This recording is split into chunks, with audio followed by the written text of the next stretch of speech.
जै बर' हारिनि नोंथांमोननि गेजेराव दिनै मोनसे भिडिअ लाना फैबाय आङो बे भिडिअआ मोस्ट इम्परटेन्ट नांगोन बिटिसिनि थाखाय दा बिटिसिआव थानाय गासैबो रायजो राजाफोरनि थाखाय मोनसे दानि बिपिएफ गभर्नमेन्टनि बिथांमोननि जे जायफोर इनिशिएटिभ लादों बेखौ नोंथांमोननि गेजेराव फोरमायनानै होनो नागिरदों आं बेवहाय थख' थख' लिरखांना लाजोबखाबाय भिडिअखौ बानायनायनि सिगां मोनसे नोंथांमोननि गेजेराव आं मोनसे होनो नागिरदों जायफोरनाखि गन्थङाव माने मा होनना बुङो साइनास बेमार जादों टनसिल बेमार जादों ओमफ्राय हापानि बेमार जादों ओमफ्राय ओरै गोदोनाफ्राव गाराय जानाय केन्सार जानाय मोदोमाव नैबे हिन्जावफोरनि आहार माबायावहाय केन्सार जानाय लोगोसेनो माने सुगार हाइ प्रेसार ओमफ्राय प्रेसार स्ट्रक ओमफ्राय पेरालाइसिस खिलामा लावनाय बेफोरबायदि गोबां बेराम जादों नामा जुदि जादोंबा आंनि बे स्क्रिनाव होदों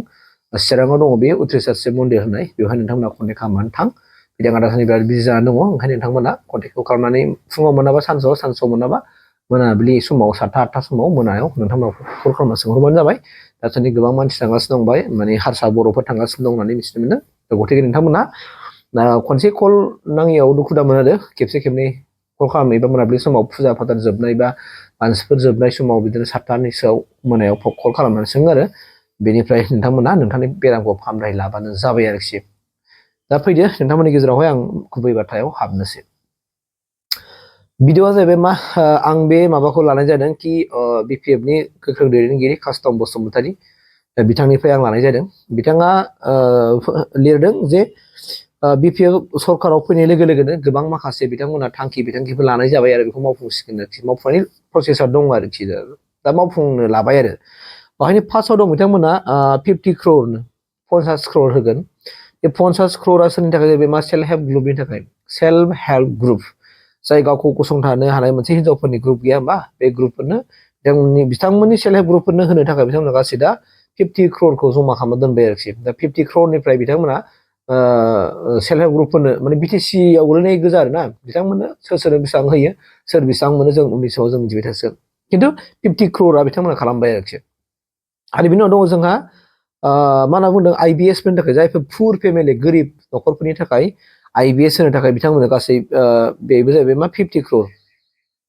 आइबिएस होनो आरो जायफोर गोरिब न'खर गोरिब फेमिलि न'खरफोरनि थाखाय आइबिएस होनो थाखाय बिथांमोननो 50 crore बेखौ बाजेट खालामनाय जाबाय बिथांमोनहा ओमफ्राय लोगोसे जाहैबाय मा बिटिसिनि इयुथ्सफोरनि थाखाय आरोना बिटिसिनि लाइमोन सेंग्रा सिख्लाफोरनि थाखाय बिथांमोनखौ हेल्प होनो बा बिथांमोननि बेफार फालांगि मावनायाव माने सहाय सुजुग होनो थाखाय बिथांमोना दा 100 crore बिथांमोना माबा खालामबाय आरोखि 100 crore इयुथ्सफोरनि थाखाय अनलि फर बिटिसि दै गासिबो बिटिसिनि गोजा ओमफ्राय मोनसे जाहैबाय मा नैबे हेन्डिकेप आरो सिनियर सिटिजेन्स बिटिसिनि आन्दाराव गोलैनाय जायफोरनाखि हेन्डिकेप नङा होमबा बेथ' हेन्डिकेप बायदि मोनदों आङो हेन्डिकेप आरो सिनियर सिटिजेन्स सुबुंफोरनि थाखाय बिथांमोना गासै 10 crore बिथांमोना बाजेट खालामबाय आरोखि 10 crore मिथिबायना बे आंनि बुंनाय बाथ्रा नङा कास्टम बसुमतारी बिथाङा फेसबुक पेजाव लिरदों आरो हेन्डिकेप आरो सिनियर सिटिजेनफोरनि थाखाय 10 crore ओमफ्राय फार्स्ट नाम्बार दङ जोंहा मा होनना बुंदों HSLC मेट्रिक आरो हायार सेकेन्डारियाव माने जायफोर टप 10 थाङो टप 10 थांग्रा माने हायार सेकेन्डारियाव 10 जन माने मेट्रिकआव 10 जन लागोन आरो बिसोरो ओमफ्राय बिसोर जाहैबाय मा बेसेबां दोनखोनो गासै मोनगोन बिसोर 5 लाख खरि मोनगोन बिसोरो 5 लाख बे आरो ओमफ्राय 5 लाख बिथांमोननो होगोन आरोखि थारमाने ओमफ्राय मोनसे जाहैबाय मा 6 नाम्बार दङ जोंहा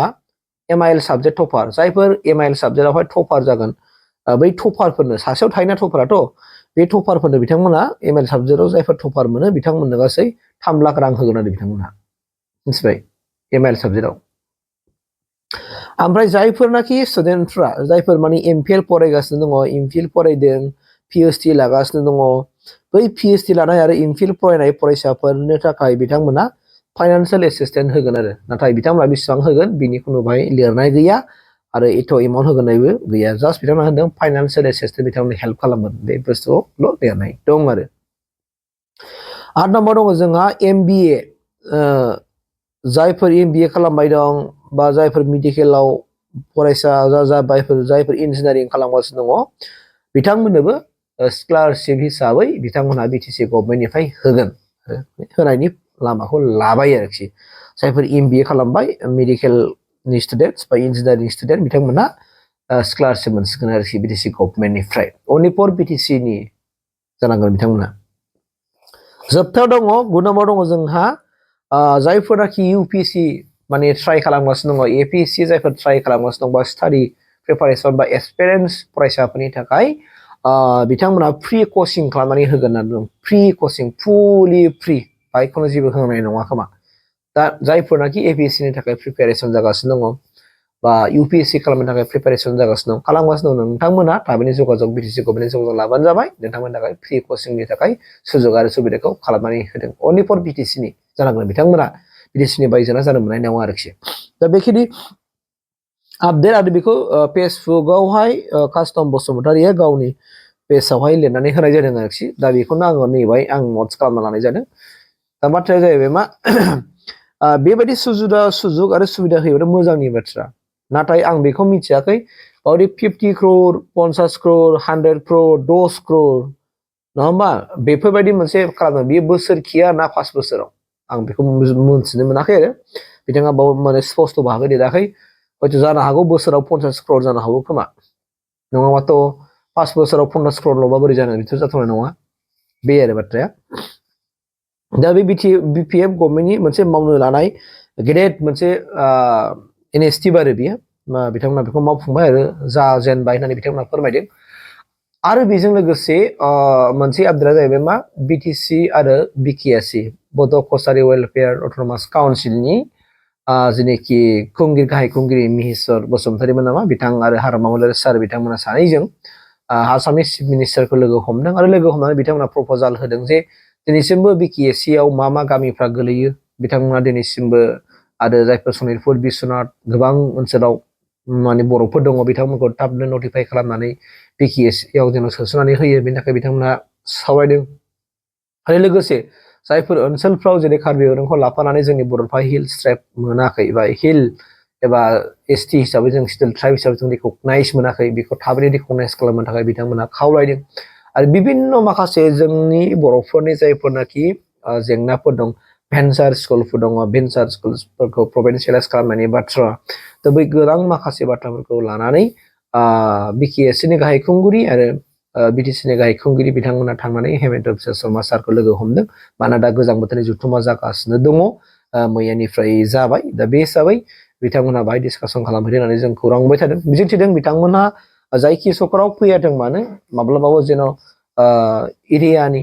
आरो BCC आव गोलैनाय बा BKSC आव गोलैनाय गासैबो सुबुंफोरनि थाखाय जौगानाय डेभेलपनि थाखाय खामानि मावो आरो स्पेसियेलि जायफोर BTC खौ जायफोर माने जायखौ बेस खालामनानै दानाय जादोंमोन स' बिथांमोननि सायाव माने प्रिफारेन्सआ बांसिन जायो बेखौ नोजोर होनानै जेन' खामानि मावलायो आं बेखिनिखौबो खावलायदेरबाय लोगोसेनो जेसेबां हायो जेरैबायदि जोंनो बै समाव जों मिथिनो मोननाय बायदिब्ला चेप्टार 10 निखौ बेस खालामनानै जोंनि गेजेराव दा बबे जायगायावहाय गुबुन माखासे जोंनि ट्राइबेल बेल्ट एन्ड ब्लक ओनसोलावहाय गुबुन जाथि माहारिफ्रा हाबनानै दङ बेखौ थाबैनो जेन' नटिफाइ खालामनानै बिथांमोनखौ जुदि होखारनायनि माखासे प्रसेसा गैयाबा बैफोर ओनसोलफ्राव एरियाफ्राव नांगौब्ला माबा मोनसे अनुस्थानफोर लाबोनानै बिथांमोनखौ माबा मोनसे खालामनायनि फर्मुलाखौ बाहायो आं बेखिनिखौबो खावलायबाय दा बेखिनि आपडेटखौ जों नोंथांमोननि गेजेराव लाना फैनाय जाबाय रायजो राजा नोंथांमोन थेंक इउ